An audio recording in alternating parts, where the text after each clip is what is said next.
She thought she'd already won. That's the thing about people who move fast. They never stop to check what's underneath their feet. My son called me on a Tuesday morning in October. Not to ask how I was doing. Not to check if my knee was still giving me trouble after the surgery. He called to tell me that he and his wife had decided to sell my mountain property in Colorado, the 43 acres I'd spent 30 years building into something worth leaving behind, and that the closing date was already set for the following Friday. "We need the liquidity, Dad," he said. "You don't go up there anymore anyway." I didn't say anything for a long moment. I could hear his wife in the background, her voice low and quick, coaching him. "Dad, you still there?" "I'm here," I said. "So you understand, right? It makes financial sense. You're not getting any younger, and this way we can take care of everything before what, son?" He paused. "Before things get complicated." I almost laughed. Not the kind of laugh that means something is funny. The other kind. "All right," I said. "I hear you." He exhaled like he'd been holding his breath for a week. "Good. Good, Dad. I knew you'd understand. We'll talk soon." He hung up before I could say anything else. I set the phone down on the kitchen table and looked out the window at the oak tree in my backyard. I'd planted that tree the year my son was born. It was 60 feet tall now. He'd never once mentioned it. What he didn't know was that he was already 3 years too late. Let me back up. My name is Walter Greer. No, wait. I've been asked not to use my real name. Call me what my crew used to call me back in the pipeline days. Call me Dutch. I'm 68 years old. I spent 31 years as a project engineer in natural gas infrastructure. I was never the richest man in any room, but I was careful. I paid attention. I read every document I signed, sometimes twice. That habit kept me out of trouble for most of my adult life. My wife, Miriam, passed 11 years ago. Breast cancer caught late. We had 2 children. My son, who I'll call Nolan. No, that name's been used. Call him Cade. And my daughter, who I'll call Petra. No, used. Call my son Eli. Call my daughter Fern. Eli was the one who inherited Miriam's charm and my stubbornness. A dangerous combination, as it turned out. He went into commercial real estate in his late 20s, did well for a while, then married a woman named Christine. Christine had opinions about everything. What neighborhood was worth living in? What kind of car announced the right success? What her in-laws' assets ought to be doing? Sitting idle, while she and Eli were grinding every day. Fern was different. She lived in Portland, taught middle school art, called me every Sunday. She never asked me for anything except my time, and she gave me hers freely. For years, the 4 of us had what I would call a functional family. Holidays together, occasional vacations, birthday calls that lasted more than 2 minutes. After Miriam died, things shifted. Eli drifted. Christine filled the space that grief left open. The mountain property had been mine and Miriam's dream. We bought 43 acres outside Salida, Colorado in 2003. Raw land, a seasonal creek, pine forest on the north slope. Over the years, I built a 2-bedroom cabin by hand with help from a friend of mine named Vic, who was a carpenter before he retired. Miriam and I went up every summer until she got sick. After she passed, I still went up alone. I'd sit on the porch in the mornings with coffee and watch the elk move through the meadow below. It was the only place I felt like myself after she was gone. Billy had been there exactly 4 times in 15 years. It started about 3 years before that Tuesday morning phone call. Eli came to visit me in February. Just him, without Christine, which should have told me something. We had dinner, talked about nothing much, and then after dessert, he leaned back in his chair and said he wanted to talk about planning. "You're getting older, Dad," he said. "Miriam would have wanted you to be taken care of." I told him I was taken care of. My pension was solid. My savings were where I'd put them. I had a financial advisor I'd worked with for 12 years. He nodded slowly, the way people do when they've already decided not to believe you. Then he said that he and Christine had been thinking, and that it might make sense, for tax purposes, to put some of my assets in both our names. Joint title, just as a precaution. I told him I'd think about it. He came back in April, then again in June. Each time the conversation got a little more specific. He brought documents once, had a notary standing by, he said, since we were already talking about it. I told him I wasn't ready to sign anything yet. In September of that year, he stopped asking and started pressuring. There were phone calls I'd get at 8 a.m., long texts about estate taxes, about probate, about the burden I'd be leaving behind if I didn't get organized. Christine called me twice and spoke to me the way you'd speak to a confused child. I'd been a project engineer for 31 years. I'd managed multi-million-dollar contracts, negotiated with government regulators, read 1,000-page environmental assessments. I was not confused, but I let them think I might be. Here's where I need to tell you about Vic.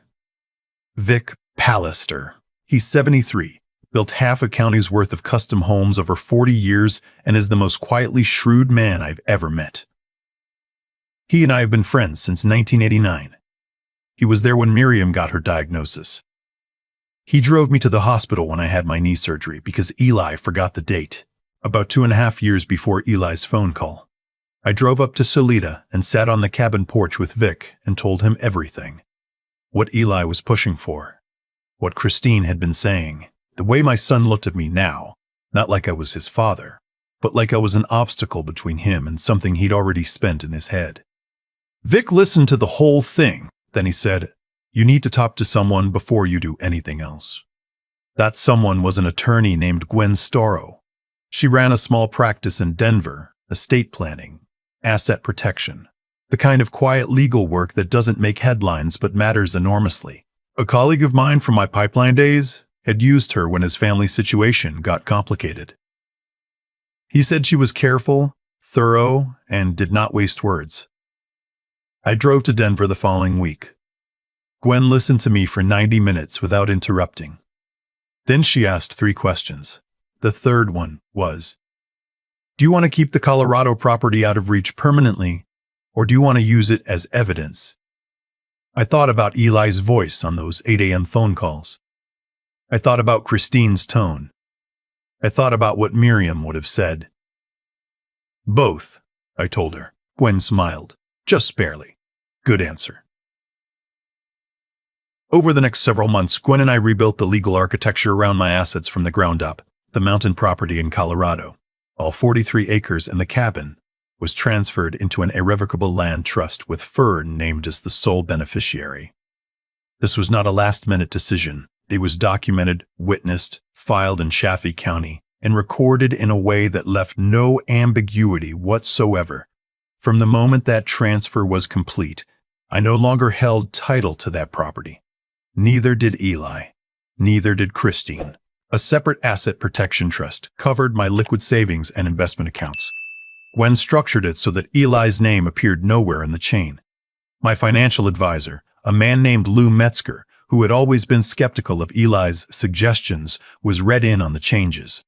Then we waited. Gwen told me not to tell Eli anything, not to change my behavior, to let things unfold on his timeline, in his way, and to document everything. So I did. I let Eli think I was softening. I answered his calls with less resistance. I said things like, "I'm considering it, and I'll look into that." Twice I let him bring over documents I had no intention of signing and took them from his hands with a thank you. Then I handed them to Gwen the next morning. She used them later. In March, Eli and Christine came to my house for dinner. This was unusual. They lived 40 minutes away and rarely made the drive without a specific reason. Christine brought an expensive bottle of wine she knew I didn't particularly like, and spent the first hour asking about my health in a way that felt more like inventory than concern.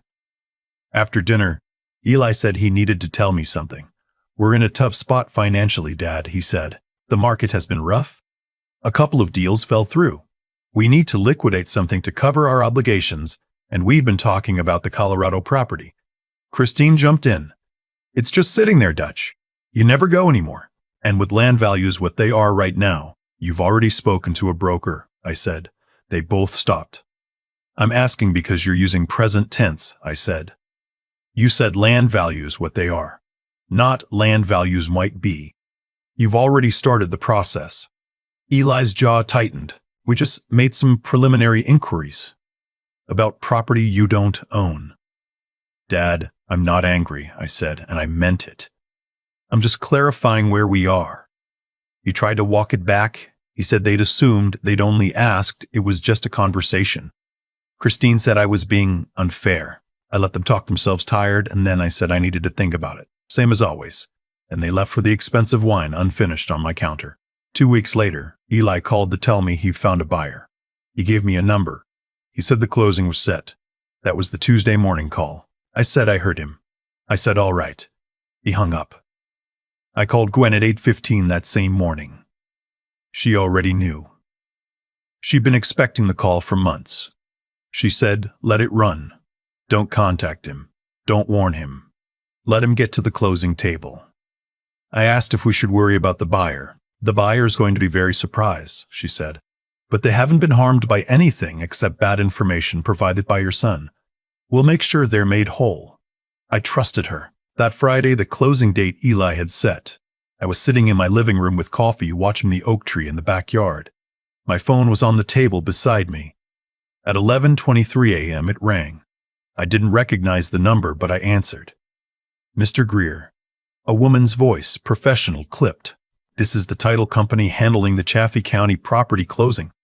We're showing a transfer of ownership recorded in September 2022 that appears to predate the listing. There seems to be an issue with the title chain. I'm aware, I said. A pause. Sir, the sellers have been presenting documentation that shows them as authorized agents for this property. Are you saying that documentation is fraudulent? I said. Yes. I have an attorney. Her name is Gwen Starrow. I'll text you her number. Silence. Thank you, the woman said quietly. We'll be in touch. I'm not going to pretend the next part was clean or easy. When Eli found out what I'd done, that the property had been in a trust for nearly 3 years, that he had never had any authority to sell it, that Gwen had documented every conversation, every document he'd handed me, every phone call where he'd coached me towards signing, he didn't take it quietly. He came to my house that evening. He was louder than I'd ever heard him. He said I'd deceived him. He said I'd manipulated the situation. Christine sat in the car at the end of the driveway and didn't come to the door. I let him finish. Then I said, you tried to sell property that wasn't yours to a buyer who was ready to wire several $100,000. What would you call that, son? He didn't have an answer for that. I'm not pressing charges, I said. That's not what this is about. But I need you to understand something. I'm not confused. I'm not declining. I'm not someone to be managed. And I'm done pretending I didn't see what you've been doing for 3 years. He left without another word. The buyer, as it turned out, had done their own due diligence and found the title issue before any funds changed hands. They were frustrated, but not harmed. Gwen communicated directly with their attorney and resolved it within 2 weeks. No lawsuit. No loss. The real estate license Eli held was a different matter. Gwen had already sent documentation to the Colorado Division of Real Estate. I didn't ask her to do that. She did it because the conduct crossed a professional line she took seriously. The investigation took several months. I don't know exactly what happened to his license.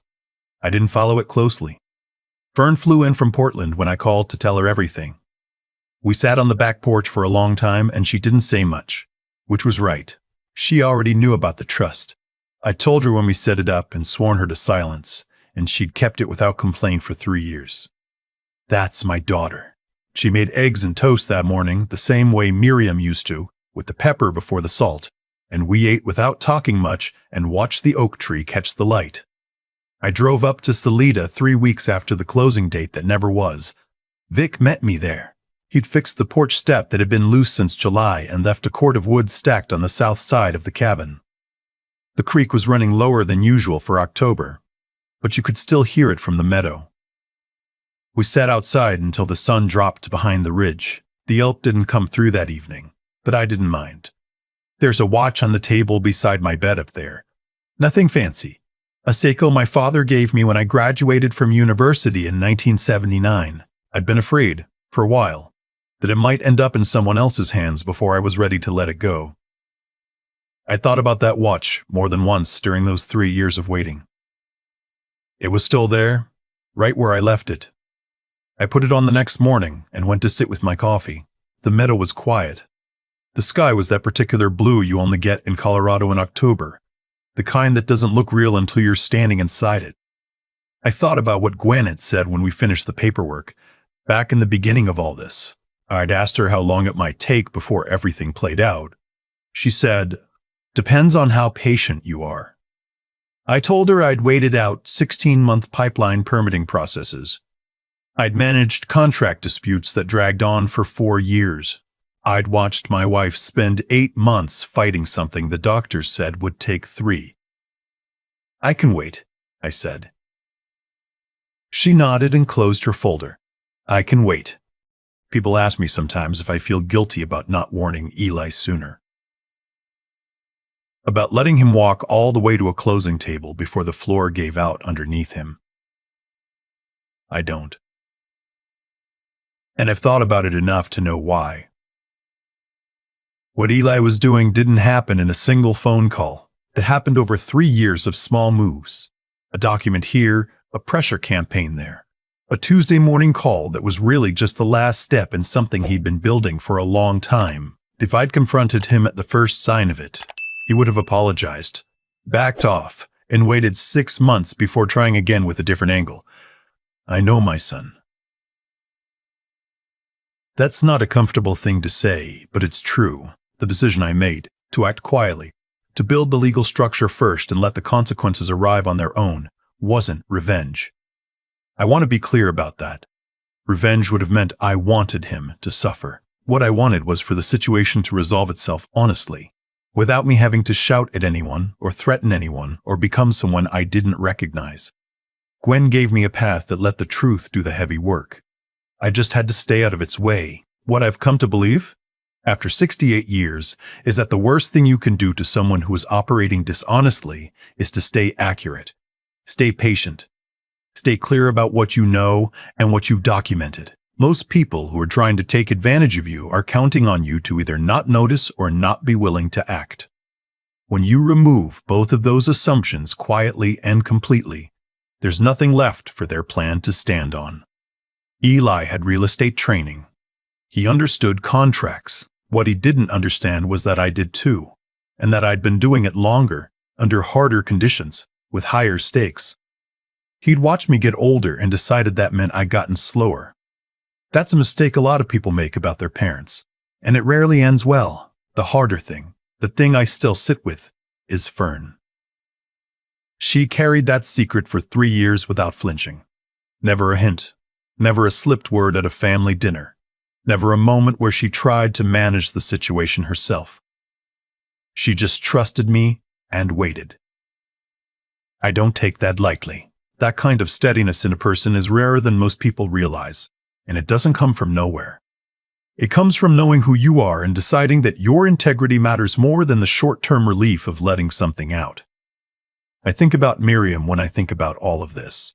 She was the one who first saw the land in Salida. She stood at the edge of the meadow with her boots muddy from the creek crossing and said, "This is the one." Just like that. No hesitation. She had that quality. She could see what something was before it was finished. I think she would have handled this whole situation about the same way I did, maybe better. She was always better at being still. The watch is still on my wrist as I write this. My father gave it to me in 1979. It keeps good time. That's enough.